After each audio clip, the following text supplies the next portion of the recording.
তো আজ আমি বানাবো হাফ লিটার দুধে 11 পিস মিনি রসগোল্লা। হ্যাঁ, বানানোর কোনো প্ল্যান ছিল না। কি হয়েছে জানো, দুধ গরম করছিলাম কোল্ড কফি বানাবো বলে। এবার দুধটা গরম করতে করতে দেখি ফেটে গেছে, আর এরকম ছানা হয়ে গেছে। তো বৌদি পাশ দিয়ে বললে এই কটা ছানা দিদি রসগোল্লা বানিয়ে নে। এবার কই কটা হবে ভাবো, তাই ভাবলাম মিনি রসগোল্লাই বানিয়ে নিতে। আমি একটা কাপড়ে এটাকে জল ঝরাতে রেখে দিয়েছি। এরকম এই গ্লাসটাই এনেছিলাম কফির জন্য। তো আমি এদিকে প্যানে 1 কাপ চিনি আর 2 কাপ জল দিয়ে ভালোভাবে চিনির রসটা করে নিচ্ছি, আর কটা এলাচও দিয়ে দিয়েছি। আর এদিকে আমি ছানাটাকে ভালোভাবে হাতে তালু দিয়ে ম্যাশ করে নেবো। 10-15 মিনিট করেছি, তারপরে বেশ নরম হয়ে যাবে।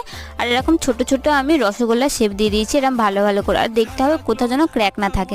এবার এদিকে চিনির রসটা ভালোভাবে ফুটে গেছে, তো আমি একটা একটা রসগোল্লা দিয়ে একটু ভালোভাবে নাড়িয়ে আমি এটাকে ঢাকা দিয়ে দেবো। আর 10 থেকে 15 মিনিট এটাকে ভালোভাবে ফুটিয়ে নেবো। তারপরেই আমি এটাকে চিনি জলে সারা রাত ভিজিয়ে রেখেছিলাম ফ্রিজে। তারপরে দেখো কি সুন্দর ফুলো ফুলো রসগোল্লা হয়ে গেছে, আর বেশ স্পঞ্জি হয়েছিল, তোমরা দেখেই বুঝতে পারবে। আর তোমাদের ভিডিও ভালো লাগলে ফলো ফর মোর।